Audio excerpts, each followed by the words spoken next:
Dear students, आज की video की शुरुआत हम कर रहे हैं ideal solution and non ideal solution में डिफरेंस की। पहले हम बात कर रहे हैं आइडियल सॉल्यूशन की। Ideal solution obeys Raoult's law. Ideal solution Raoult's law को ओबे करते हैं। Non ideal solution do not obey Raoult's law. ये राउल्स लॉ को ओबे नहीं करते हैं। अगर हम आइडियल सॉल्यूशन की बात करें तो इसमें दो कंडीशंस हैं ही, del H mixing equal to zero और del V mixing equal to zero होता है। यहाँ अगर हम इसके कंडीशन की बात करें तो इसमें del H mixing not equal to zero और del V mixing not equal to zero होता है। इसको हम डिस्क्राइब कर लेते हैं। देखिए, अगर हम यहाँ पर सेकेंड डिफरेंस लिखेंगे तो कुछ इस तरह से, there is no change in volume during the formation of solution, del V mixing equal to zero. जब आप जानते हो स्टूडेंट्स, सॉल्वेंट एंड सॉल्यूट से मिलकर सॉल्यूशन का फॉर्मेशन होता है, तो सॉल्वेंट एंड सॉल्यूट का जितना वॉल्यूम होगा सॉल्यूशन बनने के बाद भी उतना ही वॉल्यूम होता है। यानी कि इसके वॉल्यूम में कोई चेंज नहीं आता, ना तो वो डिक्रीज होता है ना ही इंक्रीज होता है। इसीलिए डेल वी मिक्सिंग यहाँ पर ज़ीरो होगा।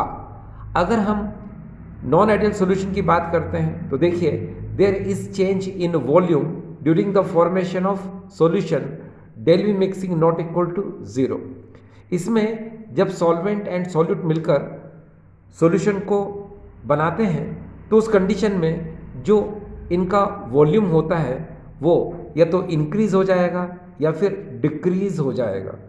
ठीक है, इसीलिए यहाँ पर del V mixing not equal to zero है। अगर हम थर्ड डिफरेंस की बात करें, there is no change in enthalpy that take place during the formation of solution. इसमें del H mixing equal to zero है। देखिए स्टूडेंट्स, जब सॉल्वेंट एंड सॉल्यूट मिलकर सॉल्यूशन बनाते हैं तो उस फिनोमिना में न तो एक्सोथर्मिक प्रोसेस होता है न एंडोथर्मिक प्रोसेस होता है, न एनर्जी रिलीज होती है न एनर्जी एब्जॉर्ब होती है। इसीलिए यहाँ पर डेल एच मिक्सिंग ज़ीरो है। अगर हम नॉन आइडियल सॉल्यूशन में चलें तो there is change in enthalpy that take place during the formation of solution. इसमें जब सॉल्वेंट एंड सॉल्यूट मिलकर सॉल्यूशन बनाते हैं तो या तो एनर्जी रिलीज होगी यानी एक्सोथर्मिक, या फिर एनर्जी एब्जॉर्ब होगी यानी एंडोथर्मिक। तो उस फिनोमिना में जो डेल एच मिक्सिंग है वो ज़ीरो नहीं रहेगा, या तो वो इंक्रीज हो जाएगा या फिर वो डिक्रीज हो जाएगा। इसलिए हमने यहाँ पर लिखा है नॉन इक्वल टू ज़ीरो। अगर हम इसमें अगले डिफरेंस में चलें तो ये डिफरेंस इंपॉर्टेंट है। देखिए, इंटरैक्शन रिएक्शन ए और B equal to A B. कहने का मतलब ये, जिस तरह से सॉल्वेंट सॉल्वेंट में इंटरेक्शन होता है, सॉल्यूट सॉल्यूट में इंटरेक्शन होता है, उसी तरह से सॉल्यूशन में सॉल्वेंट एंड सॉल्यूट के बीच भी वही इंटरेक्शन होता है। ना तो कम होगा ना ज़्यादा होगा, जितना इधर होगा उतना ही इधर होगा, इसलिए इक्वल टू है। अगर हम यहाँ पर चलें तो इसमें देखिए, इंटरेक्शन रिएक्शन ये नॉन इक्वल टू ज़ीरो। ऐसा क्यों? क्योंकि इसमें सॉल्वेंट एंड सॉल्वेंट और सॉल्यूट के बीच में जो इंटरेक्शन होता है वो सॉल्वेंट एंड सॉल्यूट यानी कि सॉल्यूशन बनने पर नहीं रहता। या तो ए बी ज़्यादा हो जाएगा या फिर ए बी कम हो जाएगा। ठीक है, इंटरेक्शन। अगर हम एग्जाम्पल की बात करें स्टूडेंट्स तो यहाँ पर देखिए एग्जाम्पल है benzene and toluene, chlorobenzene, bromobenzene, ethyl chloride, ethyl bromide, normal hexane and normal heptane. अगर हम इसके एग्जाम्पल की बात करें, acetone carbon disulphide, acetone ethanol, chloroform benzene, chloroform and acetone. ये एग्जाम्पल एमसीक्यू में भी यूज़ हो सकते हैं। ठीक है, फिल इन द ब्लैंक्स में भी यूज़ हो सकते हैं, मैच द बॉक्स उसमें भी यूज़ हो सकते हैं। ठीक है, वन वर्ड में भी यूज़ हो सकते हैं। इसलिए एग्जाम्पल भी हमें याद होना चाहिए। अब देखिए स्टूडेंट्स, सबसे ज़्यादा स्टूडेंट्स से जो मिस्टेक होती है वो इन ग्राफ में होती है। ठीक है, देखिए क्या होता है, ये जो ग्राफ आपको नज़र आ रहा है स्टूडेंट्स, ये elevation in boiling point of solution के लिए है, और ये जो ग्राफ है ये depression in freezing point of solution के लिए। ठीक है, एनसीईआरटी में आपको ये दोनों ग्राफ मिल जाएंगे। अब देखिए, अगर हम यहाँ पर इस ग्राफ की बात करें तो इस ग्राफ में आप क्या करेंगे, सबसे पहले ये एक्स एक्सिस है, यहाँ पर टेम्परेचर लेंगे और वाई एक्सिस पर वेपर प्रेशर लेंगे। ठीक है, फिर यहाँ पर दो कर्व बनाना है। देखिए ये एक कर्व ये बनाना है, एक कर्व ये बनाना है। तो जो फर्स्ट कर्व है ये ए टू बी, ये है सॉल्वेंट के लिए, फिर है सी टू डी, ये है सॉल्यूशन के लिए। फिर यहाँ से ऊपर से आपको स्ट्रेट लाइन खींचना है। ठीक है, फिर आप यहाँ पर दो पॉइंट बना दीजिए, जहाँ पर ये कर्व जा रहा है, जहाँ पर कर्व जा रहा है ये पॉइंट बना दीजिए। फिर यहाँ से एक स्ट्रेट लाइन इधर और यहाँ से एक स्ट्रेट लाइन इधर खींच दीजिए। तो ये जो पहला वाला पॉइंट है ये बॉइलिंग पॉइंट है किसका, सॉल्यूशन का, और ये सेकंड पॉइंट है ये बॉइलिंग पॉइंट है किसका, प्योर सॉल्वेंट यानी कि वाटर का। फिर इसके सामने अगर हम देखें तो ये वेपर प्रेशर है, ठीक है, पी नॉट ए, और यहाँ पर जो सेकंड है ये वेपर प्रेशर है किसके, सॉल्यूशन के लिए, और ये वेपर प्रेशर है किसके लिए, सॉल्वेंट के लिए। इस लाइन को आगे ड्रॉ नहीं करते मगर ये होता किसके लिए, सॉल्यूशन के लिए। ठीक है, अब यहाँ पर देखिए कि ये बॉइलिंग पॉइंट ऑफ सॉल्यूशन है और ये बॉइलिंग पॉइंट ऑफ सॉल्वेंट है। अगर हम किसी सॉल्वेंट में किसी नॉन वोलेटाइल सॉल्यूट को मिलाते हैं तो वो सॉल्यूशन बन जाता है, सॉल्यूशन बन जाता है तो उसका बॉइलिंग पॉइंट जो है इंक्रीज हो जाता है। ठीक है, इसीलिए ये सॉल्यूशन का बॉइलिंग पॉइंट हम इधर लेते हैं और सॉल्वेंट का बॉइलिंग पॉइंट इधर लेते हैं। इनमें जो डिफरेंस होता है उसको हम डेल टी बी यानी कि बॉइलिंग पॉइंट एलिवेशन, ठीक है, elevation in boiling point of solution भी आप कह सकते हो। ठीक है, तो ये इतना तो आपको क्लियर है। अब हम आगे चलते हैं। देखिए स्टूडेंट्स, अगर हम एलिवेशन की बात कर रहे हैं तो एलिवेशन में क्या होता है कि ये जो पॉइंट आप यहाँ देख रहे हैं इससे हम ऊपर की तरफ जाएंगे। ये जो पॉइंट आप देख रहे हैं इससे हम ऊपर की तरफ जाएंगे। कहने का मतलब ये इस पॉइंट से पहले, यानी कि अगर हम इस पॉइंट से पहले अगर हम यहाँ चलते हैं तो यहाँ पर जो सॉल्वेंट होता है वो लिक्विड स्टेट में होता है, लेकिन इस पॉइंट से ऊपर अगर हम जाते हैं तो सॉल्वेंट यहाँ पर वेपर फॉर्म में होता है या फिर गैस फॉर्म में होता है। सिमिलरली इस पॉइंट से पहले अगर हम यहाँ चलते हैं नीचे की तरफ तो सॉल्यूशन जो है ये लिक्विड स्टेट में होता है। इस पॉइंट से ऊपर हम जाते हैं तो सॉल्यूशन यहाँ पर गैस यानी वेपर फॉर्म में होता है। लेकिन इस पॉइंट पर, ये जो पॉइंट आप देख रहे हैं ये सॉल्यूशन का, इस पॉइंट पर जो सॉल्यूशन होता है वो वेपर फॉर्म में भी होता है स्टूडेंट्स और लिक्विड स्टेट में भी होता है, यानी कि लिक्विड और वेपर दोनों इक्विलिब्रियम स्टेट में होते हैं। तो इसको हम लोग बोलते हैं यहाँ पर boiling point of solution. Similarly यहाँ पर भी ये जो पॉइंट आप देख रहे हैं यहाँ पर सॉल्वेंट यानी कि वाटर लिक्विड स्टेट में भी होता है और वेपर स्टेट में भी होता है, इसलिए हम इसको बोलते हैं बॉइलिंग पॉइंट ऑफ सॉल्वेंट यानी कि बॉइलिंग पॉइंट ऑफ वाटर भी कह सकते हैं। ठीक है, तो ये ग्राफ तो समझ में आ ही गया। अब जैसा कि मैंने आपको कहा कि इसमें मिस्टेक कहाँ होती है कि ग्राफ में तो आपने चलो ठीक है लिख लिया इस तरह से, लेकिन जब हम इनके डिफरेंस की बात करते हैं यानी कि elevation in boiling point of solution लिखते समय आपको यहाँ लिखना पड़ेगा डेल टी बी, और ज़्यादा टेम्परेचर ये है तो पहले हम इसको लिखेंगे, कम ये है तो इसको लिखेंगे। इतना थोड़ा सा ध्यान रखना है आपको। क्यों? क्योंकि डेल टी बी का मतलब होता है कि जो टेम्परेचर ज़्यादा है उसे हम पहले लिखेंगे, जिसका टेम्परेचर कम है उसे हम बाद में लिखेंगे। मींस जिसका बॉइलिंग पॉइंट ज़्यादा है उसे हम पहले लिखेंगे, जिसका बॉइलिंग पॉइंट कम है उसे हम बाद में लिखेंगे। ठीक है, तो ये इतना तो आपको क्लियर हो गया। ठीक है, चलिए हम आगे चलते हैं। देखिए स्टूडेंट्स, यहाँ पर मैंने क्वेश्चन भी लिखा हुआ है। देखिए, what is elevation in boiling point, explain with graph. तो डियर स्टूडेंट्स, ये मैंने आपको ग्राफ बता दिया। अगर मान लो अगर हम बात करें depression freezing point of solution में तो उसमें ग्राफ कैसे बनेगा। देखिए, पहले आप यहाँ पर ये एक्स एक्सिस पर टेम्परेचर लेंगे, वाई एक्सिस पर आप वेपर प्रेशर लेंगे। उसके लिए आपको यहाँ पर एक ये लाइन खींचना है जो कि टिल्टेड पोजीशन में थोड़ी सी टेढ़ी लाइन खींचना है। फिर यहाँ से देखिए बी टू सी ये सॉल्वेंट के लिए है, फिर यहाँ से देखिए डी टू ई ये सॉल्यूशन के लिए। फिर यहाँ से देखिए आप स्ट्रेट लाइन खींचेंगे नीचे की तरफ तो ये टी नॉट एफ यानी कि ये फ्रीजिंग पॉइंट ऑफ सॉल्वेंट हो जाएगा। फिर यहाँ से आप एक कर्व खींचेंगे तो ये सॉल्यूशन का ये फ्रीजिंग पॉइंट हो जाएगा। अब आपको इन में जो डिफरेंस होता है, जिसको हम लोग डिप्रेशन फ्रीजिंग पॉइंट कहते हैं, उसको हम यहाँ पर डेल टी एफ लिख देंगे। कहने का मतलब ये है कि यहाँ पर जो फ्रीजिंग पॉइंट ऑफ सॉल्वेंट है वो ज़्यादा है और यहाँ पर फ्रीजिंग पॉइंट ऑफ सॉल्यूशन है वो कम है।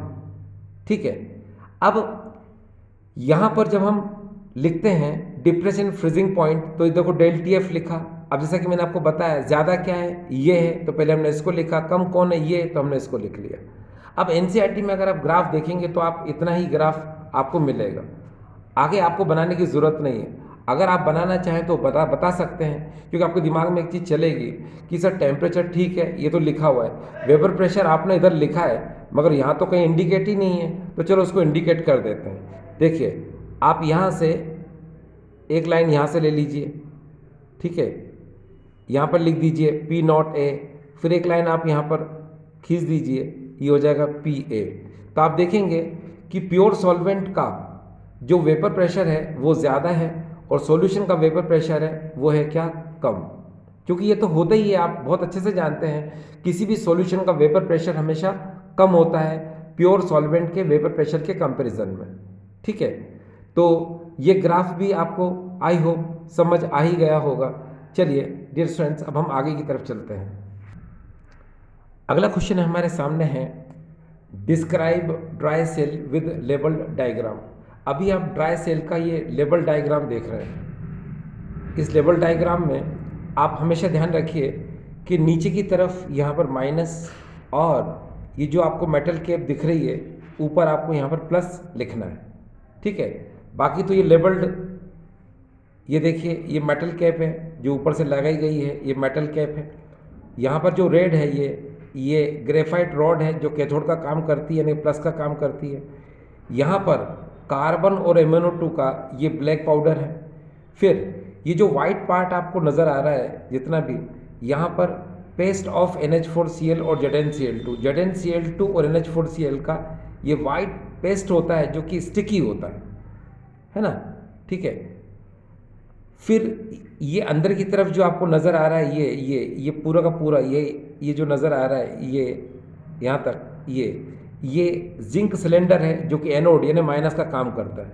फिर यहाँ पर आप देखें ये इंसुलेशन है, यहाँ पर भी आप देखें इंसुलेशन है, लेकिन नीचे इंसुलेशन नहीं होता स्टूडेंट्स, नीचे कांटेक्ट रहता है, क्योंकि माइनस और प्लस जब आपस में कनेक्ट होंगे तभी इलेक्ट्रिसिटी प्रोड्यूस होगी। तो नीचे इंसुलेशन नहीं करना है, नीचे अगर इंसुलेशन कर दोगे तो फिर इलेक्ट्रिसिटी पास कैसे होगी। तो इसीलिए ये लेबल डायग्राम आपने देखा। स्टूडेंट से सबसे ज़्यादा जो मिस्टेक होती है इसकी, खासकर कैथोड इलेक्ट्रोड पर जो रिएक्शन होती है उसमें मिस्टेक होती है। तो एनोड और कैथोड पर जो रिएक्शन होती है उसे हम देख लेते हैं। यहाँ पर ये देखिए, सबसे पहले हम बात करते हैं यहाँ पर, ये देखिए एट एनोड, आप जानते हो एनोड पर हमेशा ऑक्सीडेशन होता है और ऑक्सीडेशन में इलेक्ट्रॉन लूज होते हैं। तो यहाँ पर जो ये जिंक सिलेंडर है ये एनोड का काम करता है। तो Zn सॉलिड और ये 2 इलेक्ट्रॉन लूज करेगा, यानी 2 इलेक्ट्रॉन लूज करेगा, तो Zn2 पॉजिटिव एक्वस, और यहाँ पर जो लिबरेट इलेक्ट्रॉन है उसको हमने ऐसे लिख दिए। अब देखिए यहाँ पर, अब हम बात करेंगे एट कैथोड। तो यहाँ पर ये कैथोड, और कैथोड पर क्या होता है, रिडक्शन, और रिडक्शन में इलेक्ट्रॉन क्या होते हैं, गेन होते हैं। तो यहाँ इलेक्ट्रॉन गेनर कौन है, इलेक्ट्रॉन गेन कौन करेगा, तो याद रखिए स्टूडेंट्स, ये NH4Cl में जो NH4 पॉजिटिव होता है वो इलेक्ट्रॉन गेन करता है। तो उसको हम जब भी लिखते हैं तो ट्वाइस NH4, इसके ऊपर ये पॉजिटिव, फिर यहाँ पर ये एक्वस, और ये 2 इलेक्ट्रॉन तो हम लिखेंगे ही। ठीक है, ये हमने 2 इलेक्ट्रॉन लिख दिए। अब यहाँ एक बात समझने वाली बात है कि कैथोड पर अगर हम यहाँ पर NH4 पॉजिटिव से 2 इलेक्ट्रॉन एक्सेप्ट करा दें तो यहाँ अमोनिया गैस निकलेगी। ठीक है, साथ में H2 गैस भी निकलेगी। लेकिन जो H2 गैस है वो सेल रिएक्शन में क्या करती है, ये डिस्टर्बेंस क्रिएट करती है, सेल रिएक्शन को कंप्लीट नहीं होने देती है। इसीलिए हम कार्बन के साथ क्या करते हैं, MnO2 लेते हैं। याद रखिएगा ये MnO2, इसके आपको 2 मॉलिक्यूल लेना है, ये आपने 2 MnO2 ऐसे लिख दिया। अब देखिए MnO2 को आप कैसे लिख पाओगे, इसको आप ऐसे लिख दीजिए MnO2 अगेन MnO2 ऐसे 2 बार लिख दो। फिर यहाँ देखिए 2 पॉजिटिव है और 2 नेगेटिव है, 2 इलेक्ट्रॉन इसको दे दो तो ये NH4 हो जाएगा। अब इस NH4 को आप कैसे लिख सकते हो, NH3 और H, बिकॉज 2 टाइम है तो एक बार और लिख लो NH3 और H। तो ये देखिए ट्वाइस NH3 गैस, आप यहाँ पर इसका फॉर्मेशन कर लो, ये गैस। साथ में यहाँ पर देखिए ये H और H ये वाटर मॉलिक्यूल बनाएगी, इसलिए ये जो O2 है इसको आप O और O करके ऐसे लिख लो। तो यहाँ से क्या होगा, ये वाटर मॉलिक्यूल निकल जाएगा, ये वाटर यहाँ से निकल गया। ठीक है, अब यहाँ क्या बचा, ये देखिए Mn2O3, तो यहाँ पर लिख दीजिए Mn2O3 जो कि सॉलिड होता है, ये देखिए। तो इस तरह से एनोड पर रिएक्शन हो गई है और कैथोड पर रिएक्शन हो गई। अब टोटल रिएक्शन, नेट रिएक्शन तो लिख ही लोगे आप, बस ये 2 इलेक्ट्रॉन से 2 इलेक्ट्रॉन कैंसिल कर दो, बाकी एरो के इस तरफ वाले इधर लिख लो, एरो के इस तरफ वाले इधर लिख लो, तो ये नेट रिएक्शन हो गई। आपको पता है ये जो ड्राई सेल इसका वोल्ट कितना होता है स्टूडेंट्स, याद रखिएगा इसका वोल्ट होता है 1.5 वोल्ट। वैसे आप जानते हैं जितने भी ड्राई सेल हैं उनका वोल्ट जो है 1.25 वोल्ट से 1.5 वोल्ट होता है। ठीक है, अब यहाँ पर एक बात दिमाग में आती है कि अगर किसी भी सेल में गैस होगी तो सेल ब्लास्ट कर सकता है ना, क्योंकि सेल के अंदर का प्रेशर बढ़ेगा, प्रेशर जब बढ़ेगा तो सेल वो ब्लास्ट कर जाएगा, है ना। लेकिन डियर ऐसा नहीं है, क्योंकि हमने NH4Cl यहाँ पर जो ZnCl2 लिया था, इसका Zn2 प्लस जो है इस NH3 से रिएक्शन कर लेगा और कॉम्प्लेक्स बना लेगा। देखिए कैसे, यहाँ पर आप लिख सकते हो ये Zn2 पॉजिटिव, ये कहाँ से आया, फ्रॉम ZnCl2, और यहाँ पर ये आप लिख दीजिए 4NH3 जो कि गैस है, इससे मिलके ये बनाएगा ZnNH3 का 4, और यहाँ पर चार्ज आ जाएगा कितना, 2 पॉजिटिव। तो ये कॉम्प्लेक्स जो होता है ये सॉलिड फॉर्म में होता है, इसलिए सेल के अंदर का प्रेशर बढ़ेगा नहीं और सेल ब्लास्ट नहीं करेगा। तो ये इतना क्लियर है। चलिए हम आगे चलते हैं अगले क्वेश्चन पर। अगला क्वेश्चन हमारे सामने है, डिफाइन द फ्यूल सेल। अब ये फ्यूल सेल क्या होता है, तो देखिए फ्यूल सेल ये जो लिखा है ये तो हम पढ़ेंगे ही, उससे पहले मैं आपको बता दूं, फ्यूल सेल वो डिवाइस है जिसमें कंबशन एनर्जी को डायरेक्टली हम इलेक्ट्रिक एनर्जी में कन्वर्ट करते हैं। ठीक है, उसको हम लोग बोलते हैं फ्यूल सेल। और फ्यूल सेल का सबसे सिंपल एग्जांपल है हाइड्रोजन ऑक्सीजन फ्यूल सेल। आप जानते हैं स्टूडेंट फ्यूल सेल बहुत सारे होते हैं, बहुत सारे, यस, लेकिन उनमें H2O2 ये सबसे इजी सेल है जिसका यूज जो है एस्ट्रोनट्स ने जनरेट इलेक्ट्रिक पावर, यानी कि इलेक्ट्रिक पावर जनरेट करने के लिए किया था। साथ में वाटर को कंडेंस करके उसको ड्रिंकिंग वाटर में यूज कर लिया था। ठीक है, और आगे तो हम पढ़ेंगे ही, पहले हम इसको देख लेते हैं। अगर क्वेश्चन आता है डिफाइन द फ्यूल सेल, तो आप क्या लिखेंगे, देखिए a fuel cell is a device which converts the energy produced during the combustion of fuels like hydrogen, methanol, methane, etc. directly into electric energy। ठीक है, तो आपको समझ में आ गया, यानी कि फ्यूल के कंबशन से जो एनर्जी मिलती है उस एनर्जी को हम डायरेक्टली इलेक्ट्रिक एनर्जी में कन्वर्ट करते हैं, तो उस डिवाइस को हम लोग बोलते हैं फ्यूल सेल। ठीक है, एग्जाम्पल तो आपको दिख ही रहा है, हाइड्रोजन ऑक्सीजन फ्यूल सेल। अब देखिए यहाँ अगर हम इस सेल के इंपॉर्टेंस की बात करें, यानी इसके एडवांटेजेस क्या हैं, तो देखिए सबसे पहले इसकी जो एफिशिएंसी होती है वो सबसे ज़्यादा होती है, 70 से 75%, और ये पोल्यूशन फ्री सेल है, और ये वर्किंग कंटिन्यूसली, ये कंटिन्यूसली वर्क करता है, क्योंकि अगर हम फ्यूल सेल में एक तरफ से हाइड्रोजन और दूसरी तरफ से ऑक्सीजन गैस को लगातार पास करते रहेंगे तो ये हमें इलेक्ट्रिसिटी देता रहेगा। ठीक है, अब हम स्टूडेंट्स अगले क्वेश्चन की तरफ चलते हैं। अगला क्वेश्चन हमारे लिए है केमिकल काइनेटिक्स का, और क्वेश्चन आप यहाँ पर देख सकते हैं। देखिए क्वेश्चन है, prove that half life period of first order of reaction does not depend upon the initial concentration of reactants. ठीक है, और में क्वेश्चन है prove that half life period of zero order reaction is directly proportional to initial concentration. तो ये जो ऊपर question लिखा है इसको आपने कई बार देखा, क्योंकि आपको हाफ लाइफ पीरियड का जो डेरिवेशन करना है वही है ये, लेकिन इसको आपने थोड़ा कम देखा होगा। ठीक है, तो हम इसको भी प्रूव करेंगे, इसको भी हम प्रूव करेंगे, दोनों को। ठीक है, अब जरा देखिए, सबसे पहले हम इस क्वेश्चन को लेते हैं जीरो ऑर्डर वाले को। अब आप देख सकते हैं कि जीरो ऑर्डर के लिए जो डेरिवेशन होता है वो आपने देखा होगा, वो कुछ इस तरह से होता है। आपने देखा होगा k equal to A naught minus A upon T, ऐसे देखा होगा।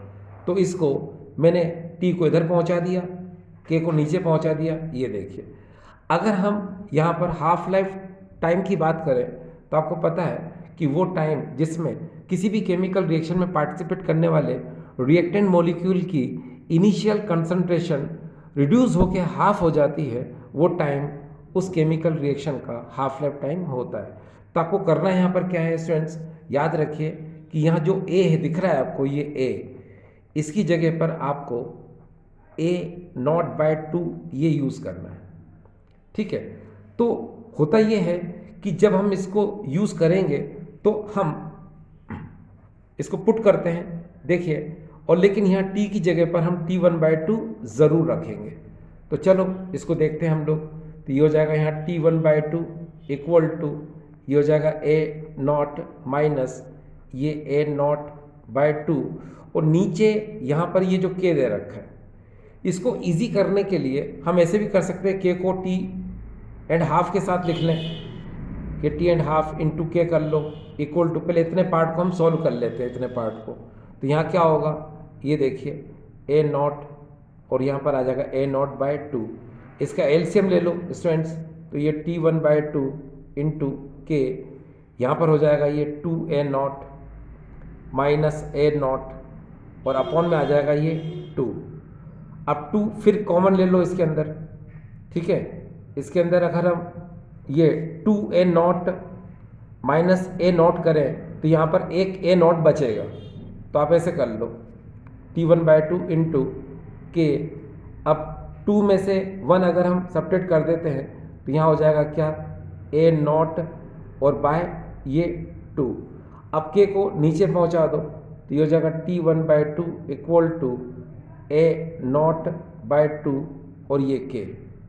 ठीक है, तो आपने यहाँ पर क्या देखा कि हाफ लाइफ टाइम जो होता है वो रिएक्टेंट की इनिशियल कंसंट्रेशन पर डिपेंड करता है। अगर आप इस कांस्टेंट को हटा दो तो क्या आ जाएगा, यहाँ पर आएगा t1/2 directly proportion initial concentration of reactant. ये देखिए, ये आ गया इतना। तो आपको इतना क्लियर है। ठीक है, अगर हम इस क्वेश्चन को भी देखें तो ये तो आपके लिए इजी है, इसको तो आपने कई बार पढ़ा ही होगा। ठीक है, फिर मैं आपको इसका एक शॉर्ट फार्मूला भी बता दूंगा। ठीक है, देखिए स्टूडेंट्स, कैसे, अगर हम यहाँ पर फर्स्ट ऑर्डर की बात कर रहे हैं तो फर्स्ट ऑर्डर के लिए हाफ लाइफ टाइम बताना है हमको। तो हम यहाँ क्या करेंगे, देखिए यहाँ पर a की जगह पर a0/2 लिखेंगे और t की जगह पर हम यहाँ पर t1/2 यूज़ करेंगे। करिए ज़रा यहाँ पर, तो क्या होगा कि t1/2 equal to 2.303 upon k, ये हो जाएगा लॉग, ऊपर हो जाएगा यहाँ पर a0 और नीचे हो जाएगा यहाँ पर क्या, देखिए a0/2। अब ये 2 जो है ऊपर चला जाएगा, तो यहाँ पर देखिए t1/2 equal to 2.303 upon k, और ये हो जाएगा यहाँ पर क्या, इसको अगर हम ऊपर भेज देते हैं लॉग, ये हो जाएगा यहाँ पर 2a0, नीचे आ जाएगा यहाँ पर a0। ठीक है, अब यहाँ पर आप इसको काट दो, ये कट जाएगा। तो यहाँ क्या आएगा, t1/2 equal to 2.303 upon k into log 2, ये आ गया। ठीक है, अब log 2 की वैल्यू रख दो, t1/2 equal to 2.303 upon k, और log 2 की वैल्यू 0.3010 होती है, इसका मल्टीप्लाई कर दो तो t1/2 equal to 0.693 upon k, ये आ गया। आपने देखा यहाँ पर आपको कोई कंसंट्रेशन नज़र नहीं आ रही है, ए नॉट नज़र नहीं आ रहा है और ए भी नज़र नहीं आ रहा है। इसका मतलब half life period of first order of reaction does not depend upon the initial concentration of reactant. अब देखिए स्टूडेंट्स, यहाँ पर एक फार्मूला मैंने लिखा हुआ रखा है पहले से, तो ये जो फार्मूला है इससे आप किसी का भी हाफ लाइफ पीरियड और ऑर्डर ऑफ रिएक्शन में आप रिलेशन बता सकते हो। जैसे अगर आपको यहाँ पर जीरो ऑर्डर का बताना है तो आप ये जो एन है, एन का मतलब होता है ये ऑर्डर ऑफ रिएक्शन, यहाँ जीरो रख दो। देखो कैसे, ये T1/2 डार्क पोर्शन 1, ये हो जाएगा एन नॉट, एन की जगह 1 माइनस ये एन की जगह यहाँ पर जीरो रख दो क्योंकि आप जीरो ऑर्डर के लिए निकाल रहे हो, 0 - 1 हो जाएगा ये, ठीक है। अब जीरो में तो कोई चीज़ सब्ट्रैक्ट होती नहीं है, इसलिए क्या आएगा यहाँ पर T1/2 डायरेक्ट पोर्शन, नीचे आ जाएगा ए नॉट, ठीक है, ऊपर आएगा यहाँ पर -1। अब -1 को ख़त्म करना है तो ए नॉट को ऊपर ले जाओ, तो ये हो जाएगा T1/2 डायरेक्टली प्रोपोर्शन और यहाँ आ जाएगी इनिशियल कंसंट्रेशन। ये देखिए, तो आपने देख लिया यहाँ पर क्या देखा कि हाफ लाइफ पीरियड जो होता है वो रिएक्टेंट की इनिशियल कंसंट्रेशन के डायरेक्टली प्रोपोर्शन होता है। किस केस में? जीरो ऑर्डर ऑफ रिएक्शन के लिए। तो इतना क्लियर है स्टूडेंट्स, ठीक है, तो इतना तो आपको क्लियर हो रहा होगा। देखिए स्टूडेंट्स, अगर हम अगले क्वेश्चन पे चलें तो चैप्टर है यहाँ पर कोऑर्डिनेशन कंपाउंड का। इसमें एक क्वेश्चन ऐसा है स्टूडेंट्स जो बहुत ज़्यादा इम्पोर्टेंट है, इसके आने की जो प्रोबेबिलिटी है वो ज़्यादा रहती है। क्वेश्चन देखिए क्या है, what is the spectrochemical series, explain the difference between a weak field ligand and strong field ligand. अब देखिए यहाँ पर ये जो स्पेक्ट्रोकेमिकल सीरीज है ये क्या है, तो इसकी डेफिनेशन देख लीजिए। The arrangement of ligands in the increasing order of crystal field splitting energy is called spectrochemical series. यानी कि वो सीरीज जिसमें हम लिगैंड्स को CFSE crystal field splitting energy के इंक्रीजिंग ऑर्डर में रखते हैं, ठीक है, तो उस सीरीज को हम लोग बोलते हैं स्पेक्ट्रोकेमिकल सीरीज। आप यहाँ पर देख सकते हैं ये सीरीज है, इसमें शुरुआत में ये वीक फील्ड लिगैंड है और यहाँ लास्ट में आप देख सकते हो ये स्ट्रॉन्ग फील्ड लिगैंड है। इसलिए जब इस सीरीज को हम पूरा लिखते हैं तो शुरू ये देखिए यहाँ पर लिखा हुआ मैंने वीक फील्ड लिगैंड्स, फिर CFSE का ये इंक्रीजिंग ऑर्डर है स्टूडेंट्स, याद रखिएगा, यहाँ लिख दिया मैंने, ये देखिए ये इंक्रीजिंग ऑर्डर है, यानी कि शुरुआत में वीक फील्ड लिगैंड आते हैं और लास्ट में स्ट्रॉन्ग फील्ड लिगैंड रहते हैं, ठीक है। तो ये क्लियर हो गया। अब देखिए रही बात डिफरेंस की, तो ये तो पता चल ही रहा है यहाँ से कि ऐसे लिगैंड जिसकी CFSE वैल्यू कम होगी वो वीक फील्ड लिगैंड होगी और ऐसे लिगैंड जिसकी CFSE वैल्यू ज़्यादा होगी वो स्ट्रॉन्ग फील्ड लिगैंड होंगे। तो एक बार फिर भी मैं आपके लिए यहाँ पढ़ देता हूँ। देखिए weak field ligands are those which cause less CFSE value, they mostly form high spin complex. Example यहाँ पर है Cl negative, F negative, I negative etcetera. अगर हम स्ट्रॉन्ग फील्ड लिगैंड की बात करते हैं तो यहाँ देखिए strong field ligand are those which cause greater CFSE value, they mostly form low spin complex, ठीक है, Cn नेगेटिव, CO और NO2 नेगेटिव। वैसे तो बहुत सारे लिख सकते हैं लेकिन मैंने इतने ही आपको बताया। चलिए चलते चलते स्टूडेंट्स हम आर्हीनेस के ग्राफ को समझते हैं। एग्जाम में क्वेश्चन आता है explain Arrhenius equation by the graph. तो स्टूडेंट्स को ज़्यादातर ग्राफ में प्रॉब्लम होती है, तो चलिए हम ग्राफ को समझते हैं।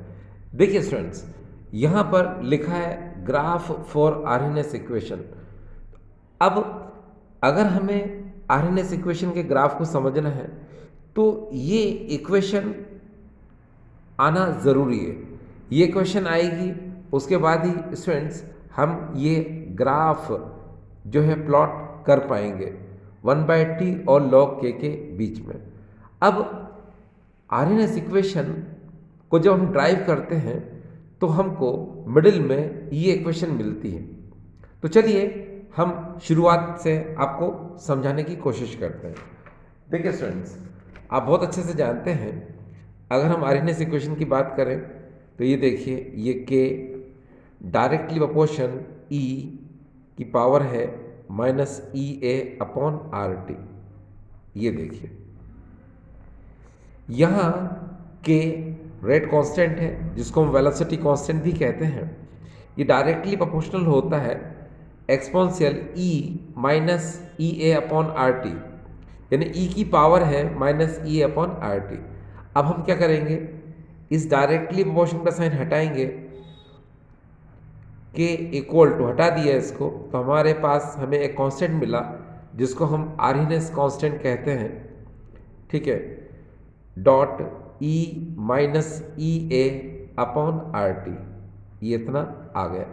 अब आप क्या करेंगे, इतना आने के जस्ट बाद इसको इक्वेशन 2 लिखेंगे, फिर यहाँ पर के क्या होता है, ए क्या होता है, ई ए क्या होता है, ठीक है, आर क्या होता है, टी क्या होता है, ये सब हमें लिखना पड़ेगा। जैसे के आपको पता है ये रेट कांस्टेंट, ये लिख दिया हमने। ए को हम लोग बोलते हैं Arrhenius, Arrhenius constant. E A को हम लोग बोलते हैं activation energy, activation energy. R को हम लोग बोलते हैं गैस कांस्टेंट।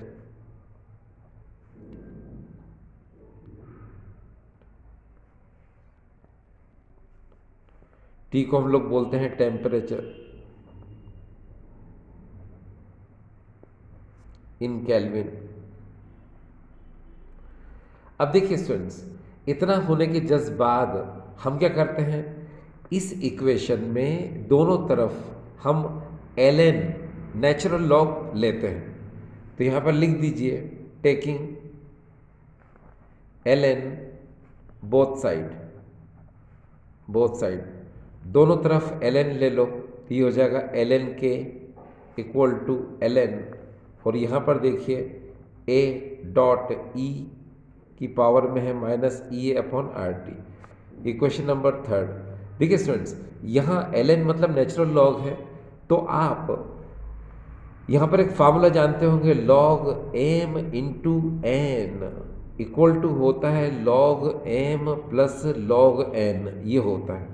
ठीक है, क्योंकि इसको m मान लो, ये इंटू ये पूरा n हो जाएगा, तो log m into N equal to log m plus log n, ये फार्मूला यहाँ पुट हो जाएगा। तो देखिए क्या हो जाएगा यहाँ पर, ln k equal to ln a plus ln e minus E A upon R T, ये क्वेश्चन नंबर हो जाएगा 4। इसके बाद क्या होगा कि यहाँ एक फार्मूला और यूज में आ जाएगा। कैसे, आपने देखा होगा log m raise to the power n, तो ये हो जाएगा n log m। तो क्या होगा, ये minus E A upon R T, ये क्या हो जाएगा, ये n है, तो ये n आगे आ जाएगा यहाँ पर। तो देखिए क्या होगा, ln k equal to ln a plus, अब ये प्लस था ये माइनस आ जाएगा, तो यहाँ हो जाएगा ये minus E A upon R T, और यहाँ हो जाएगा ln e। ठीक है, इक्वेशन नंबर 5। और आपको पता है ln e इक्वल टू क्या होता है 1, ये ना हट जाएगा ये, तो यहाँ हो जाएगा ये ln k equal to ln a minus E A upon R T. Equation number क्या हो गया स्टूडेंट 6। अब आप जानते हो ln का मतलब नेचुरल लॉग होता है, इसकी वैल्यू होती है 2.303 लॉग, ये होती है। अब आप यहाँ पुट कर दीजिए, तो ये हो जाएगा 2.303 log k equal to 2.303 log a minus E A upon R T, ये आ गया। अब आप क्या करेंगे, आप बहुत अच्छे से जानते हैं 2.303 इधर भी है इधर भी है, तो हम दोनों इक्वेशन में डिवाइड कर देते हैं। किसका, 2.303 का। अब नेचुरल डिवाइड करेंगे तो क्या होगा, या कॉमन भी ले सकते हो आप, इधर से कॉमन ले लो, इसमें भी कॉमन ले लो, चलो कॉमन भी ले सकते हैं। कॉमन ले लिया हमने तो 2.303, ठीक है, लॉग के, इसमें कॉमन ले लो 2.303, यहाँ हो जाएगा लॉग ए। अब इसमें नहीं है तो ये अपॉन में आएगा स्टूडेंट्स, याद रखिएगा, ये 2.303 आर टी, ये हो गया इतना। ठीक है, क्योंकि जब आप इसका मल्टीप्लाई करोगे तो ये इक्वेशन फिर से आ जाएगी।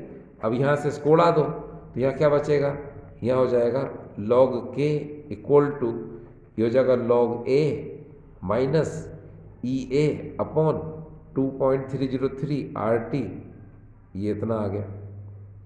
आ गई। इतनी इक्वेशन आने के जस्ट बाद हम क्या करेंगे, हमको ये माइनस ई अपॉन 2.33 RT इसको हम आगे लेके आएंगे और log a को हम पीछे लेके जाएंगे। ऐसा हम क्यों कर रहे हैं? ऐसा हम इसलिए कर रहे हैं ताकि y equal to M X plus C, ये जो स्ट्रेट लाइन इक्वेशन है, इसके साथ हम इसका कंपैरिजन कर सकें। ठीक है, अब इस इक्वेशन को आप ध्यान से देख लो पहले। log k equal to log a minus E A upon 2.33 RT, इसको मैं आगे की तरफ लाऊंगा। ठीक है, अगर आगे की तरफ लाऊंगा इसको तो मैं आपके लिए ही लिख देता हूँ। देखिए यहाँ पर ये log k इक्वल टू, इसको आगे लाया तो minus E A upon 2.33 RT और प्लस log a, ऐसे लिखा जा सकता है इसको। ठीक है, इसको ऐसे लिख लिया जाएगा। अब इसको आप यहाँ पर देख सकते हो, ये देखिए यहाँ पर अगर आप ध्यान से देखें, ये देखिए आपको यहाँ पर ये इक्वेशन नज़र आ रही है, log k equal to minus E A upon 2.33 RT plus log a। ठीक है, और यही इक्वेशन अभी आपने थोड़ी देर पहले देखी, ये देखिए यहाँ पर log k माइनस ई अपॉन 2.33 RT, ठीक है, और प्लस log a, ये देखिए यहाँ पर। ठीक, ये इतना इक्वेशन आ गया। अब हम क्या करेंगे, इसका ये स्ट्रेट लाइन इक्वेशन है students, y equal to M X plus C, इसके साथ हम कंपेरिजन करेंगे। कैसे कि यहाँ y क्या हो जाएगा, log k, ये देखो y log k, फिर m क्या हो जाएगा स्टूडेंट्स, m इतना हो जाएगा r के साथ, ये m हो जाएगा माइनस ई अपॉन 2.33 R, ये m हो जाएगा। ये देखिए m, जिसको हम m को बोलते हैं क्या, स्लोप। ठीक है, और 1/t, क्योंकि t जो है अपॉन में है ना, तो ये हो जाएगा x, तो x इक्वल टू क्या हो जाएगा 1/t और प्लस c मतलब log a, यहाँ पर c क्या है, इंटरसेप्ट, तो हमने c equal to log a इतना लिख लिया। अब हमको ग्राफ प्लॉट करना है स्टूडेंट्स, तो यहाँ तो ऑलरेडी बना हुआ है, लेकिन मैं आपको थोड़ा सा अलग से बता देता हूँ। देखिए स्टूडेंट्स, यहाँ पर आप इस पे थोड़ा सा ध्यान दीजिए, ये इम्पोर्टेंट है स्टूडेंट्स, इसी से ग्राफ जो है प्लॉट होता है। देखिए सबसे पहले आप है ना दो एक्सिस ले लीजिए। देखिए एक एक्सिस ये ले लिया आपने और दूसरा एक्सिस आपने ये ले लिया। ठीक है, इसको आप यहाँ पर x मान लो और इसको आप यहाँ पर y मान लो। ठीक है, अब देखिए x इक्वल टू 1/t है, तो यहाँ पर आप नीचे 1/t ऐसे लिख लो। ठीक है, अब y पे क्या दे रखा है, log k यहाँ पर, तो आप यहाँ पर है ना इधर log k ऐसे लिख लो। ठीक है, इसके बाद आप जरा ध्यान से देखिए, ये m स्लोप है, स्लोप, और ये काय में नेगेटिव में है, तो आप स्लोप को ना नीचे की तरफ ले जाइए ऐसे, ये इस तरह से, ये है ना, तो यहाँ m और स्लोप नेगेटिव में है, इसलिए एरो नीचे की तरफ है, minus E A upon 2.303 R ऐसे लिख दो। ठीक है, अब यहाँ पर जो c है ये है इंटरसेप्ट, और यहाँ पर क्या log a, यानी ये जो स्लोप जो है इस y एक्सिस को जिस जगह पे ये इंटरसेक्ट करता है, काटता है, ये देखिए ये काट, इस जगह पे काट रहा है, ये कहाँ, यहाँ, तो यहाँ पर इंटरसेप्ट इन c, यानी क्या हो जाएगा यहाँ पर ये log a, ऐसे आप लिख सकते हो। तो देखिए ये आपको ग्राफ बनाना जो है ये आ जाएगा। अब ये छोटा सा डायग्राम मैंने बताया, इसके थ्रू आप इसको बड़े फॉर्म में भी देख सकते हो। ये देखिए इस तरह से। ठीक है, ये क्लियर। अब देखिए स्टूडेंट्स, कभी कभी क्या होता है कि हमसे इस पर डिपेंड न्यूमेरिकल भी आ जाता है ना।